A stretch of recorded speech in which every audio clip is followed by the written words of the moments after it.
YouTube? It's Marvy Shanette, and I am back with another video. As always, first and foremost, all praises be to the Most High who makes all things possible.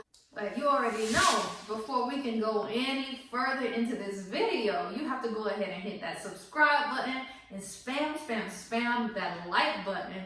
Go ahead right now, in this moment, right now, leave me a comment below, letting me know that you are here. Give you a little time. 1, 2, 3, 4, 5. Everybody hop in. Let's go for a ride. Thanks so much for subscribing, hitting the bell notification button, hitting the like button, and leaving me a comment. Let's jump into this. Today I'm coming in with a few tips and pointers on what I believe would be important for locks, things that you should do, things that you should not do, just to inform you, give you my input, my insight on things and how I've gotten to the point that I am in my lock journey, things that I have done. So my first tip is going to be to always make sure that your locks are clean. You don't want to have buildup on your scalp. You don't want to have buildup in your locks. Granted, over time, sometimes you will see like a few specks within the shaft of your lock. You can always, do an ACV rinsing, get those things out. However, for your scalp, you want to definitely make sure that your scalp is clean at all times so that your hair can freely grow. You don't have anything clogging up your pores. Something that my mom introduced me to when I was a little girl, and I'm pretty sure it came from the ancient days, but it worked then and it still works now. One of the things that she grew up on, her mother used to use the green rubbing alcohol.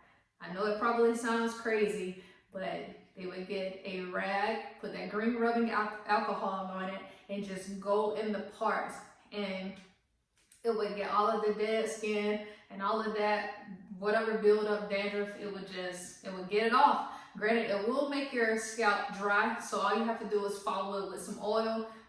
If you choose to try that, let me know how it works out for you. It definitely works out really well for me. I have not had any problems. I do not do it often, but I know that I've known it to work. I know that it works. So we definitely want to make sure that we keep a clean scalp.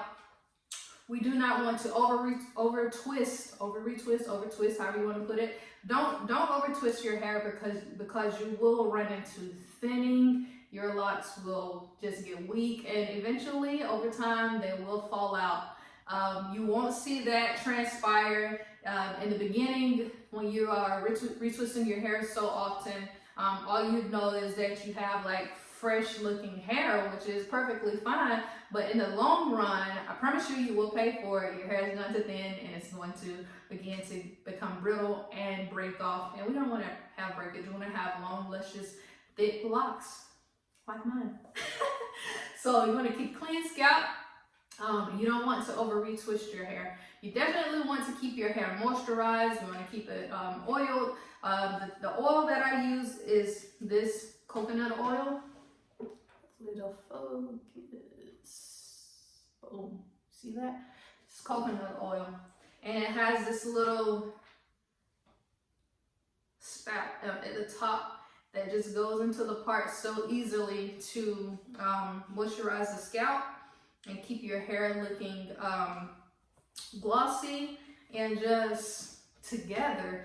I got this literally from Dollar General, and it costs $1. So whenever I go to stock up on this, I just buy however many trays they have on the shelf. I just go ahead and get them all.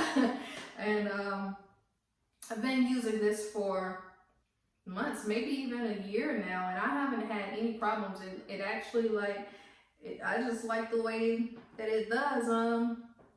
It's been, I believe, 6 weeks, maybe 7 weeks since I retwisted my hair and did these rope twists, and they like, you can still see my parts. They still look so fresh, and they look fresh because I keep my scalp oiled. And another key thing that you want to make sure that you do during your lock journey is to keep your hair wrapped.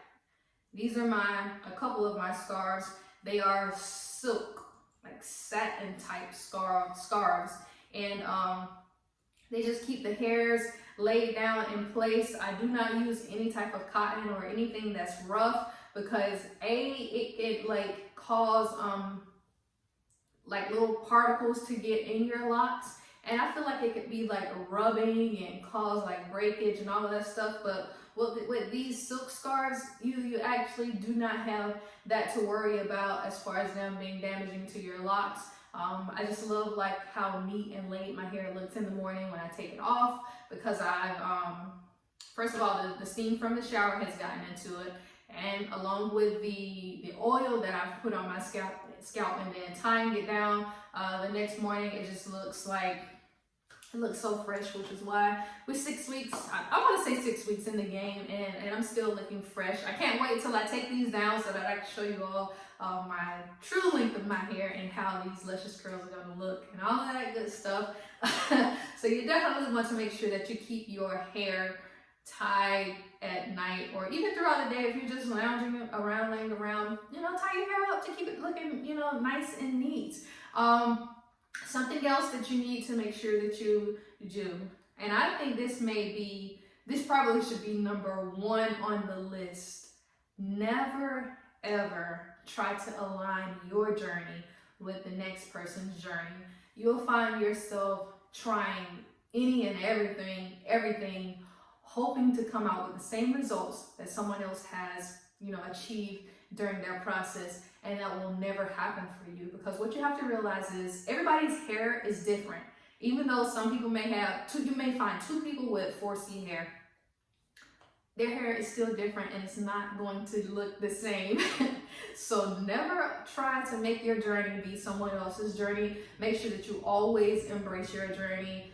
Make sure that you just take it in and that you just enjoy it and love it for what it is. And you'll appreciate it, and you'll like it that much more when you just be thankful for what it is that you have and not what the next person has. You can always look at someone else's hair and admire it, but at the end of the day and at the beginning of the day, be appreciative of what it is that you have. So I feel like that should be, you know, number 1.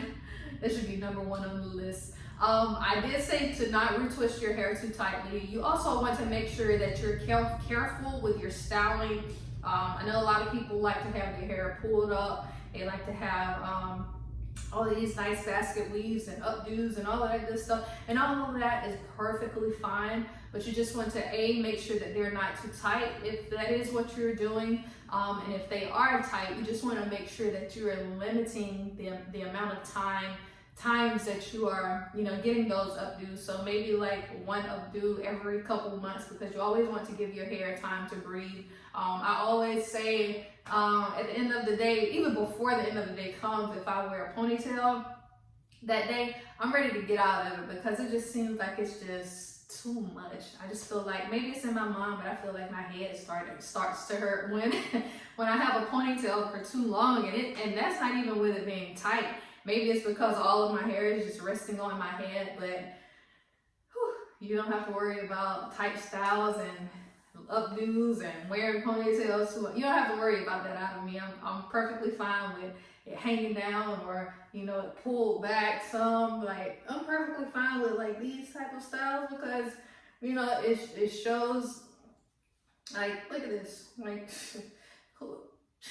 you're telling me nothing, you know, with my hair pulled back, or just, and that's not tight. It's just like a little, just tying my locks together. It's not tight at all. And of course, hanging down isn't tight, and it's just, I love it. So ponytails are good, hanging down is good, all of that stuff is good. You just have to make sure that you're doing it in moderation, okay? So these are a few tips that I just wanted to give to you all today. Of course, I'll be coming back with a whole lot more. I hope you all have enjoyed this video. I hope that it has been beneficial and informative to you all. If you have any questions or concerns, feel free to leave me a comment below. Anything that you want me to touch on, I will definitely do that for you, because you know, we're in this together. So make sure that you comment, like, spam the like button, spam the comment section, subscribe, and hit the bell notification button so that each time I upload content, you will be notified. And I'll do the same for you. And until next time, may peace and blessings be unto you all. Thank you.